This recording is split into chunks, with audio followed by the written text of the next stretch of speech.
What's up? PreSnap recap, week 3.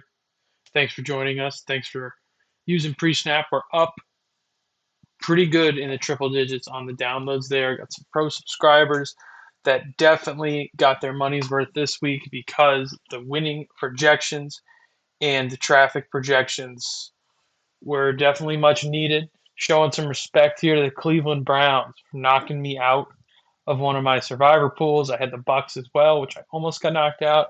Peyton Hillis, one of the goats, Madden cover, absolute stud. Um, but yeah, it's a week where everybody got killed. We ended up going 8-8, so our season total to this point is 34-13. That's about 72%. If you remember from the summer, 72%. That's how we did last year. So we're going to have ebbs and flows. We're going to have great weeks. If our bad weeks are 50%, I'll take that. If you can pick the right games and avoid some of these ones that we talked about, then, that's pretty good. We told you not to bet in Cincinnati. We told you not to bet in Washington. So suggested picks, we went 7-7 because we did have Washington. Can't take away 2 losses on that board as much as I would like to. We'll talk about some of the big swings that happened in week 3. Last night, Baltimore falling to Detroit. Derrick Henry fumbling 3rd straight week. Trade him to Dallas. He's washed up. No, not really. But God, man, what a bummer if you're a Ravens fan. Drop 2 of the first 3, lose to Buffalo, lose to Detroit, who look like 2 of the best teams in the NFL. And you had both games. I mean, they were in control. Lamar was playing great. Henry was running great. And Detroit just said, all right, we'll just pretend Ben Johnson's here. Awesome play. Catched a nice Gibbs 2 touchdown, Montgomery 2 touchdown on that little speed option they ran, triple option, speed option. Loved it. Awesome. Really good looking play design there. Love what we get out of the Lions. A couple other surprises this week. Atlanta. I had Atlanta. Loved Atlanta this week. But 0-2 Panthers, division game. That should have been a spot we knew was coming. We didn't. I also liked the over in that game and Atlanta's offense. Michael Penix threw a touchdown, but he threw it to the wrong team. Just gross, especially with how they've been playing. Now, their offense did not look good against Minnesota, but that's Minnesota's defense, not Carolina. Yikes. The biggest upset of the day, like I mentioned, the Cleveland Browns taking down the Green Bay Packers. The Browns defense is legit. They've been legit for years. They have Myles Garrett and Denzel Ward and a handful of guys on defense who are really good players. So that shouldn't be surprising that they were able to hold the Packers down. But the fact that it was 10-0 in the fourth quarter and the Packers, don't win that game, yikes. Fortunately for the Packers, they have the get-right game of all get-right games, playing against the Cowboys, coming off maybe the worst loss I've seen in the last 10 years for the Cowboys last week. And I'm going to save my Cowboys takes for the end, so if you want to drop off, you can do that. We have the week 3 picks. We're going to do a new show this week. Instead of the Thursday podcast, which we have had, but by the time you watch it, maybe it's a little outdated if you're watching it on Thursday, we are going to do the first ever Tullycast. I'm going to watch Thursday Night Football live. It's a good game. Arizona and San Francisco on Thursday Night Football. We are going to stream it live. Or maybe it's Seattle, Arizona. There we go. We're getting there. We're going to stream live during the game. Throughout the first half, we're going to talk about what's going on. We're going to talk about the board for week 4. Talk about some touchdown scores maybe if we get on a little early before the game. Get the boys in the chat. Get everything fired up. And then we're going to talk about the picks for week 4. Maybe build some parlays. I'll build my weekend card on the live stream, and then we'll just chat, go back and forth, maybe play some backyard football, maybe play some Madden, play some NFL Blitz. Should be a lot of fun. So I'm looking forward to that. I think that'll be a great time for the boys if you're interested. So Thursday night telecast for pre-snap picks. 8-8 this week. Like I said, 34-13 overall. Still really good. You can use the score projections for spreads and over-unders. We did beat 50% on the over-unders this week, so that was a good spot for us. Spreads, are all over the place. If the spread, a little pre-snap tip for you, if the spread matches what Vegas has, that's when you really want to lean in on your favorite or whoever that we have to win the game, right? When the spread is on, it means that our algorithm is cooking, it's looking, and if there's a huge difference without injuries, then that's another great value pick. So I was able to get some parlays together with value. Um, I had Philadelphia somehow, Tampa Bay in a parlay, Kansas City, and Indianapolis all together. So that was a good one that hit. Dodging bullets all over the place. Had Buffalo in that parlay as well. That was a lot closer than it needed to be, but we did have Miami covering that spread. And yeah, that's the recap for the week. But I'll take you in if you want to see me suffer, if you want to hear about how bad it is. I'll put my Cowboys hat on and we can talk. Um, if this is a safe zone, if this is a safe spot for me to chat, I'm going to let you know what's going on with the Dallas Cowboys. Dallas Cowboys are an absolute disaster. Disaster. And I've seen this movie 1,000 times. I've seen it basically every year my entire life. They come into the season. This is basically the Tony Romo Cowboys, is what they've turned this team in. Pull in, a weapon on offense and say, all right, we're going to be a great offense. But if you're going to be a great offense, you don't need to stop the run. And they supposedly changed the defense to stop the run by getting Kenny Clark. If you're going to be a good offense, you don't need to stop the run. You need to rush the passer because you're going to be up and it's going to make a difference. The Giants need to stop the run. The Giants don't have the offense to score points and get into passing situations. They have 4 pass rushers and they don't need them. They don't, because they're never going to be up enough to need them. And obviously last week against Dallas, it didn't even matter. But the Cowboys here, a 64-yard Brandon Aubrey money shot from being 0-3 with losses to Chicago and New York, hypothetically. I mean, God. And yeah, I like Brian Schottenheimer. I don't think he's some coach that's going to be a one and done and they're going to push him out the door and all that. But Matt Eberflus, man, back in Chicago, you should know the weaknesses of Caleb Williams. You should know the weaknesses of the receivers. You should know the spots on the offensive line they're worried about. You should know on defense what that is. You should be able to relay that to the offense. Now, the Cowboys' offense scored 14 points. Probably could have had another touchdown. They threw an interception on the 1-yard line on a 4th down. But they ran the ball, or they threw the ball 4 times. They're running the ball at a great clip. Javonte Williams had 30 yards on his first carry, fumbled. You can't make mistakes like that with this defense. And that's the problem with the Cowboys, is the Cowboys have built their entire team for the offense to just carry the load. And as good as Dak Prescott can be, and as good as they can be with CeeDee Lamb and Javonte Williams and George Pickens and throwing 3-yard checkdowns at Jake Ferguson, who somehow looks like incredibly slow. Like he morphed into Jason Witten over the offseason. He used to be a guy who like hurdle and run away and do all this, and now he's like Jason Witten, like statue mode. I don't get it. I don't understand. But you don't have margin for error. You don't have the ability for a ball to hit a receiver's hands and go in for an interception. You don't. You can't fumble. So now all these margins on offense are so much tighter. When you have this quarterback, you have these receivers, you want to be able to sling it free. You want to be able to play loose and play free and know you can make a mistake here and there because you have the firepower to score 30 points even with a turnover. But they don't, because of the defense. The defense is so bad.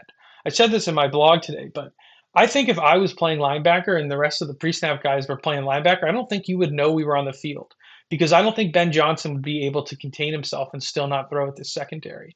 Maybe Diggs is hurt. Okay. But Diggs isn't playing the zone.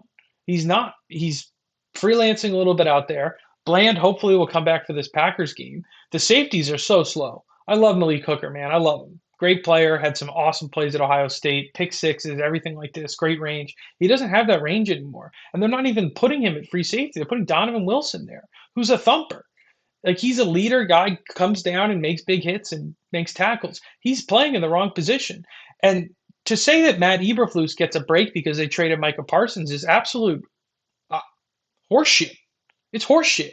Because, one, he had to sign off on it. And if he didn't sign off on it, then he got screwed. Right?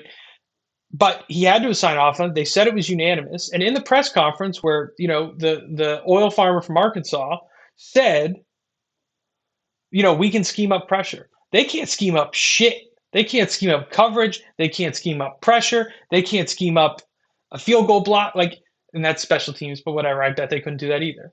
But they like, and maybe Jadeveon Clowney will help and take some of the focus off these other guys. But all the other pass rushers are ghosts, and the reason they're ghosts is because when you have Micah Parsons and you have a premier pass rusher, a premier defensive line, these other guys don't get doubled or they don't get the attention. They get a tight end. They get this. That's not happening without Micah Parsons. And the fact that the Cowboys either had such a problem with Parsons that they were willing for their defense to look like this, or were ignorant enough to think that this wouldn't happen, to me is just insane.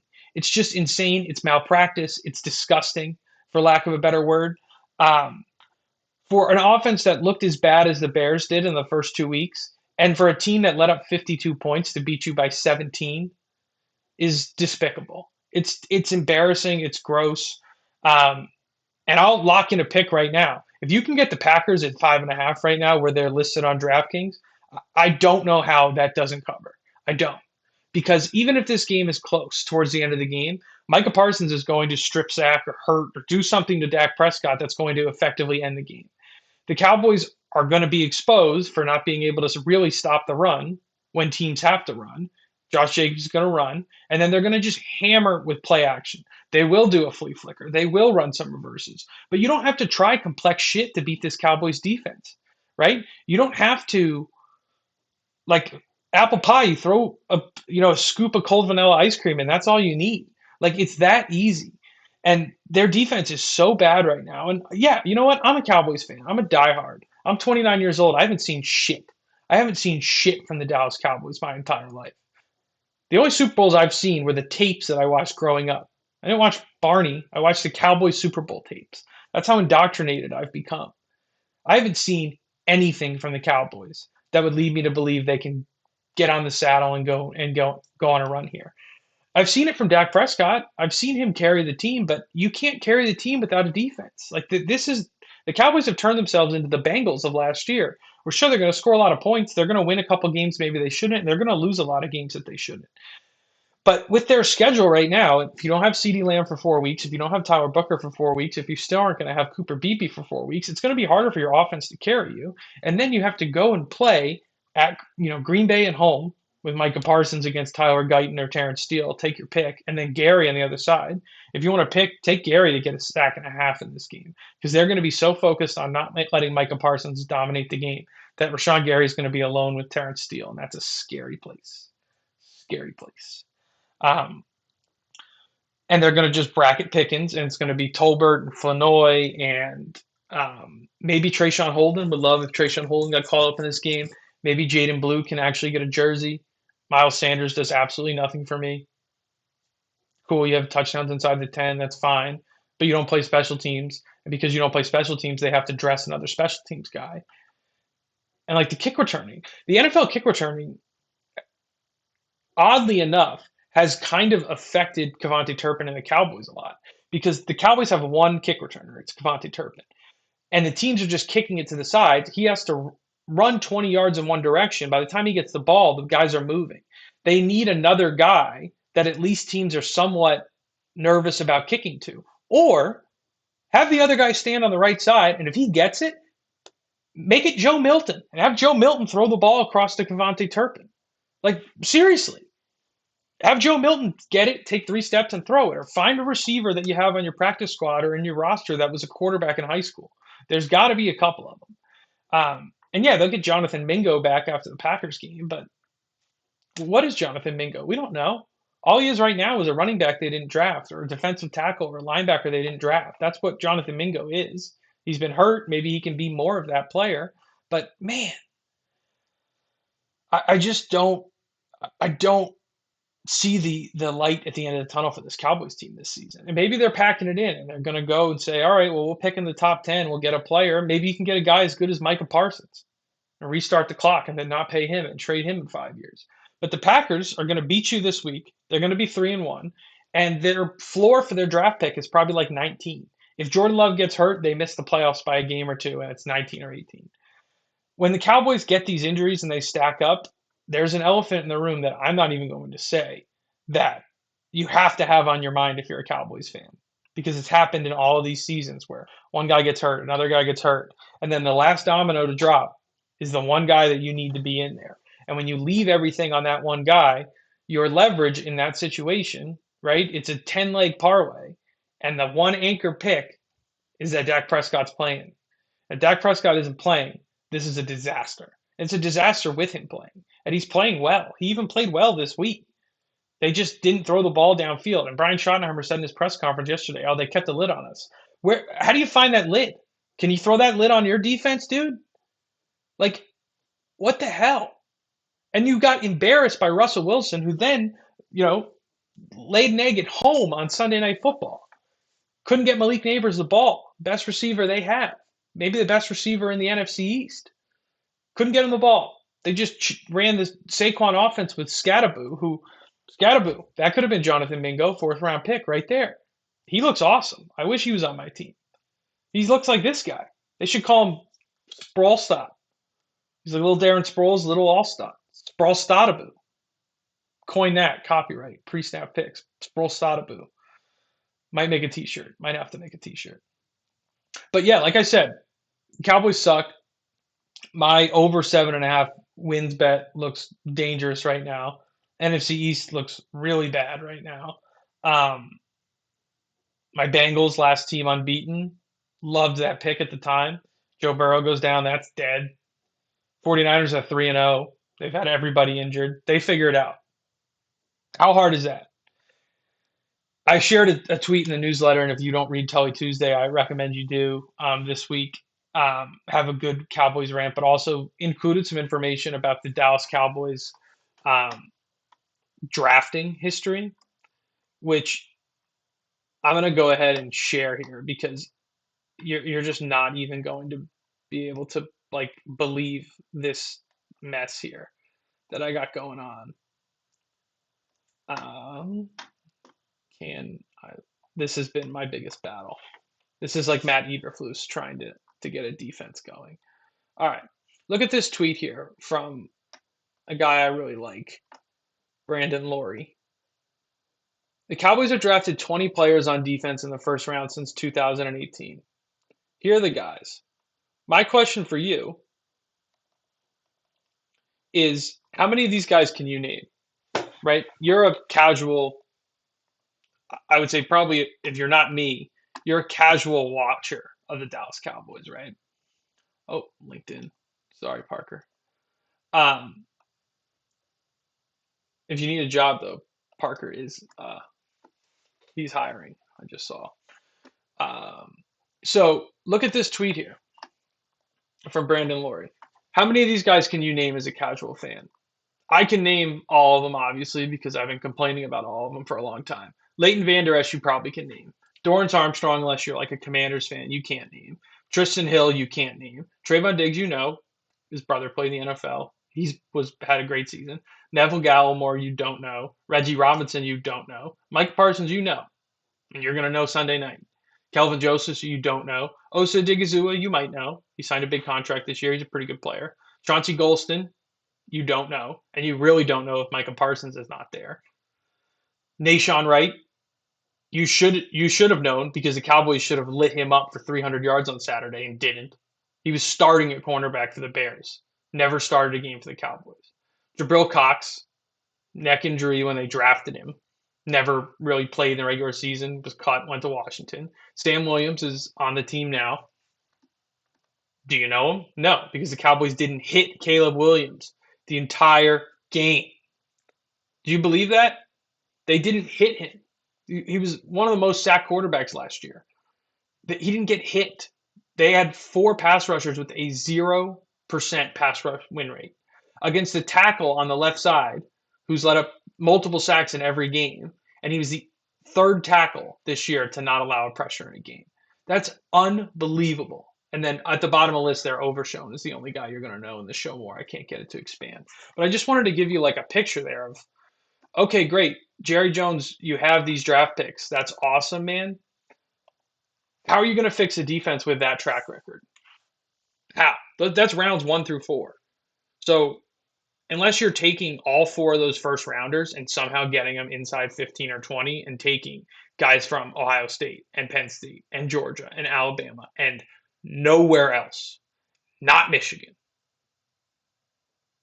Not Michigan. The Cowboys have drafted 5 players from Michigan in the last handful of years. One of them has been a plus player. And they let him walk to Jacksonville. He has 2 interceptions. Jordan Lewis. I like him. Good player.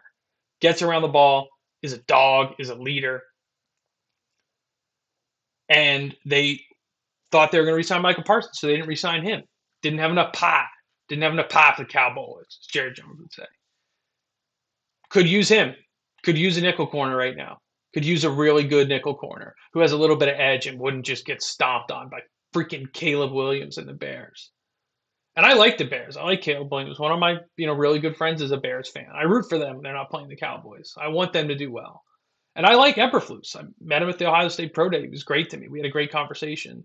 Told me about his family. We talked about football, talked about some defensive schemes. Great guy. Really happy when he came in. But how do you get lit up by Russell Wilson and Caleb Williams in back-to-back weeks? It has to be personnel. If it's scheme, John Aver keeps saying, I'm multiple. He wants to be multiple. Like, dude, be multiple. Do something. And they said you were going to scheme up players. Put 13 guys on the field. They're going to call a 5-yard penalty. You're going to let 60 yards anyways. Who gives a shit? Do something. Drive a quarterback into the ground. Like, do something to make this better. Because it's so bad. And it's going to be so bad on Sunday Night Football. If the line is less than 10, take the Packers. Put the Packers in every parlay you have. Take the Packers in Survivor. I guarantee the Dallas Cowboys will not win this game on Sunday night. With that sums up our pre-snap recap. Save the Cowboys for the end, so if you dropped off, no sweat. I get it. You're probably tired of hearing it. Thursday Night Football, we are going to do the pre-snap telecast for Arizona and Seattle. Should be an awesome game. We'll go live like 15 minutes before kickoff, give out some touchdowns, give out some parlays. Probably go like middle of the first quarter, actually, we're going to go live because we got to prep, see where the game's going, everything like that.